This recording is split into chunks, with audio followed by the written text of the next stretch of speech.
The word ego is thrown around constantly, whether it be in psychology, spiritual communities, religion, or modern culture. But this confusion of a multidimensional word has led many people to be confused by the different definitions and the complexity of this topic. Oftentimes, this topic of the ego is not communicated properly due to these different definitions and concepts associated with this word. Yet the framework the ego introduces is a valuable one for one to understand, heal, and know thyself. If you have heard anything about the concepts of the ego, you probably know at least one of these two influential thinkers, Sigmund Freud and Carl Jung. As to understand what the ego is, its definition, and why it's so misunderstood, we need to look at how psychology itself defined it. And it is these two psychologists that really influence the thoughts and frameworks behind this word. While often grouped together, their understanding of the ego is very different. For Freud, the ego is not your enemy. It is a necessary survival mechanism, the manager of the psyche, describing the psyche as three interacting forces: the ID, instinct, desire, and impulse; the superego, morality, rules, conditionings, and authority; and the ego, the mediator. It is the ego's job to manage tension between instincts and restraint while adapting you to the external world. As Freudian's definition is the part of the psyche that mediates between the instinctual demands of the ID, the moral constraints of the superego, and the realities of the external world. Simply put, it is the ego that keeps your desires from getting you in trouble. With his perspective of a healthy ego is one that is stable, adaptable, and grounded in reality. As Freud was not interested in dissolving the ego, he was interested in strengthening it so a person could function in society. Carl Jung says the ego is not the whole psyche, but only the center of conscious awareness. His definition of the ego is what you know about yourself, the identity you are aware of, and the story you tell about who you are. And to understand Carl Jung's definition, you must see the larger picture he paints, as behind the ego lies something much larger: the personal unconscious, the collective unconscious, archetypes, instincts, inherited patterns, and most importantly, the shadow. As the idea of the shadow is the part of ourselves the ego has rejected, suppressed, or denied. Not just our unconscious or darkness, but also our unclaimed power. Traits we learned were unacceptable, emotions we were taught to hide, and parts of ourselves we sacrificed to belong. For Jung, healing does not mean destroying the ego, it means integrating what the ego excluded, making the unconscious conscious. With these two great minds exploring the nature of the psyche, it was Freud's framework of the ego that ultimately became the dominant consensus within the scientific and clinical world. As Freud's model offered a clear, structured, and measurable approach to understanding human behavior, one that fits neatly within the emerging standards of modern psychology and medicine, as it followed the interest in strengthening one's egos so a person could function in society. Whereas Jung's framework, while profound, was found to be more greatly misunderstood, extending beyond what science at the time was willing or able to quantify, and were therefore largely set aside in favor of Freud's more material and clinical framework.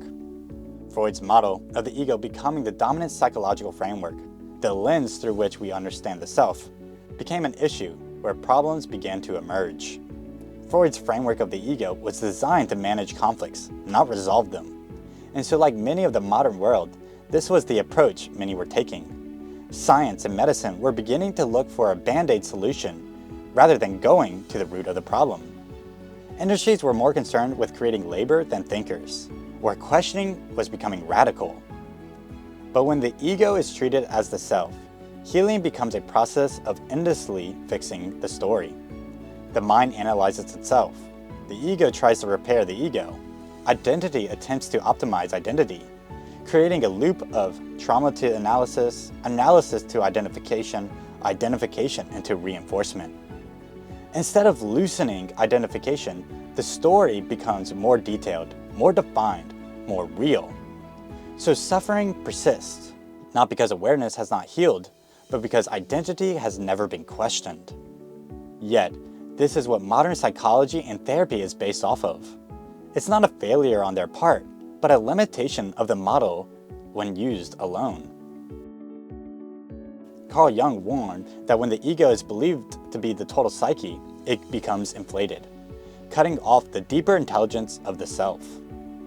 Without connection to something larger than identity, meaning collapses into management and control. Life becomes about coping, not about wholeness. So while Freud gave us the language of survival, Jung gave us the language of integration. Furthermore, part of the reason why Sigmund Freud's framework became the dominant psychological model was not only what he proposed, but where and when those ideas emerged. Freud was working in the late 19th and early 20th centuries in Vienna, a cultural center deeply connected to medical institutes, academic elites, wealthy patrons, and the European intellectual society. His work gained traction through institutional access, professional networks, and support from the influential figures within medicine and academia, giving his psychoanalysis legitimacy, funding, clinical adoption, and a place within universities and hospitals. As this continued, the cycle of self-reinforcing, which can help fund industries such as medicine and academia. As scientific frameworks do not spread purely because they are true, they spread because they are teachable, repeatable, institutionalized, and aligned with the worldview of the era. And since Jung wasn't asking how do we manage the mind, but more accurately, what is the mind, it was obvious that Freud's would stay put. While Carl Jung's work was not ignored, nor was it dismissed as fringe or unimportant, it diverged through its compatibility with institutions. As if one used this framework of the ego, one can escape the cycles the same institutions profit from. Jung was not building a system to treat disorders. He was exploring wholeness, meaning, and the structure of consciousness itself. Even today, Sigmund Freud's framework continues to shape modern psychology. Attached to the framework of psychoanalysis, modern society, psychology, and therapy, they all ran with it, now creating more and more identities to be treated, rather than exploring the depths of the self. And so not only do these institutes continue the cycle of suffering for payment, it is ingrained in society, as most people identify as the ego whether they have the conceptual understanding of these things or not. And so for most people, the ego is still used as just either one's personality or used to reference when someone's ego is being inflated and they think too highly of themselves.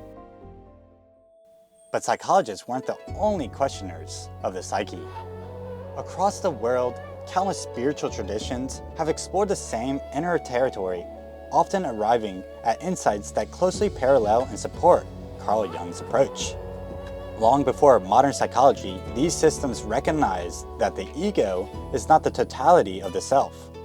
Much of the psyche exists beyond conscious awareness, and healing requires integration, not suppression.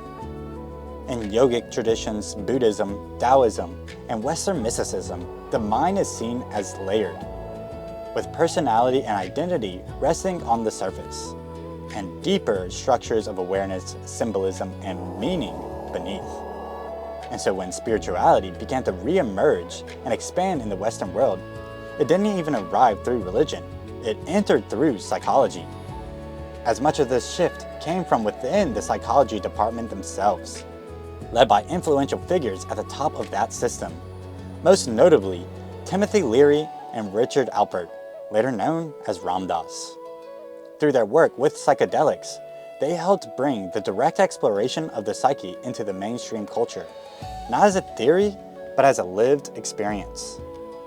This movement changed the dominant Freudian influence framework of the time, which was largely focused on analysis, diagnosis, and control. Psychedelic experience revealed something Freudian model struggled to account for: symbolic intelligence, archetypical imagery, ego dissolution, and encounters with transpersonal states of consciousness. Naturally, as these experiences entered the cultural conversation, many began searching for a language that could actually describe them. And that's where Carl Jung's framework became deeply relevant. Jung offered a common language for experiences that went beyond the personal ego, a way to understand symbols, archetypes, and the deeper structure of the psyche, without reducing them to pathology. In this sense, Jung didn't oppose psychology, he expanded it, and so modern spirituality emerged through psychology, described by Jung's model, bridging between the inner experience and the intelligible understanding. And so in modern spiritual communities, Carl Jung's framework and words are often used and referenced, such as the ego, shadow work, and the self, as Carl Jung's framework helps one describe the spiritual process that tools such as meditation, yoga, breathwork, and psychedelics offer. As it is important for one to realize that they are not the ego, the role in which shadow work plays in integration, and the ideas of greater identities such as the self. While this is a powerful and influential framework, many people, due to the common tendency of human nature, become caught in treating it as absolute truth. This is not to diminish the importance of the actions and behaviors that the framework helps to describe, but there is a subtle trap, comfort in conceptual certainty. When a framework is believed rather than used, understanding turns into identity. And so people often begin to vilify the ego, glorify shadow work, and unintentionally separate themselves from the deeper self. What began as a tool for awareness slowly becomes another belief system to defend. In this way, the ego isn't transcended, it's simply given a more spiritual disguise. True understanding doesn't reject the ego, nor does it idolize the shadow. It sees both as movements within consciousness, not as who we are. And so what is often missed in modern spirituality, it is the ancient spiritual sciences like yoga and Buddhism that never treated the ego as something to fight or destroy, and emphasized to not be attached to frameworks, as it was the Buddha who said, even the path that led you here, you must abandon. Identifying the root problem much more precisely, misidentification. Not the existence of personality, not the presence of thought, not even the function of the ego, but the belief that this is who I am. As it is in embodiment that sees the framework truly as a framework and not as a belief system. The realization of trying to dissolve the ego is just the action of the ego. The obsession of inner work is the action of the ego. And so the one who sees the nature of being, who has the right view, sees the illusionary nature of frameworks such as these, the paradoxical nature of reality. But what oftentimes people who do not see their true nature clearly do not get is that while seeing past the ego, frameworks, and illusions, this does not place someone somewhere else, but is in fact in the present moment where you will find those beings.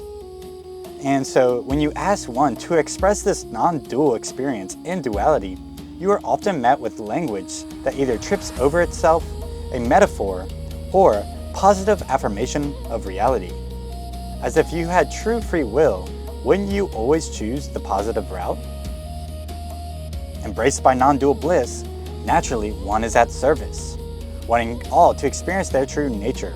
As evolutionary, one who seeks is rewarded with ecstasy, similar to the way in which procreation is a wonderful experience.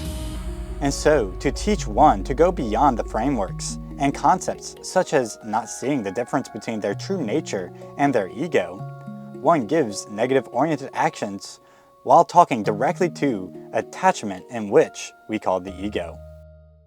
Letting go, surrender, detach, negative-oriented words or subtractive viewpoints so that one can see they are not the thoughts and the actions behind them. While it is those who are caught up in believing in a framework and made an enemy out of the concept called the ego, who go too far on the other side of the spectrum and fall off the spiritual path, the narrow middle path of life. And so for one to truly converse more accurately about what the ego is, we must understand that it is not something separate from ourselves and is not an identity, but it is an action, as the ego is the identification with form, such as I am my thoughts, I am my emotions, I am my body, I am my history, I am my personality. While it can be practical in a sense of communication, like saying this is a cup or I am a yogi, we are talking about the depths of exploration. This provides an excellent entry point into the gateway of the cosmos. So, to further point one towards the doorway of the universe, we can talk about the belief system in which the ego would have. As the ego is operating under the illusionary nature of separation, the ego's true and only belief. But we can extend the idea of separation to see how it plays out throughout our lives and in the psyche. As the belief of lack, attachment, and control are all from the single belief of separation. As one who believes in lack feels like there is something separate from them. One who is attached feels like there is something separate to be attached to. And one who believes in control thinks there is separate action that can occur. Meanwhile, the universe is all interconnected on an unfathomable scale. And so, when one who is trying to have the direct experience of their true nature, finding the portal of realization, one must learn to not believe in these egoic beliefs of separation, as this is against their true nature. As this is what shadow work is.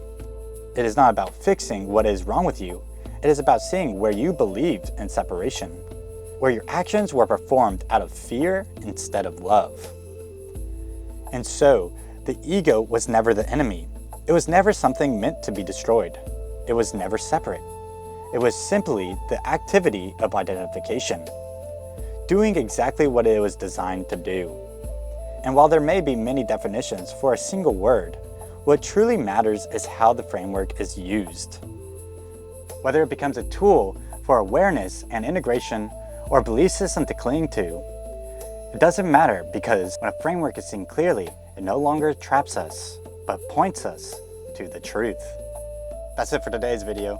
Like, subscribe, and leave any comments, questions, or topics. If you want to go deeper, I'll have links in my description.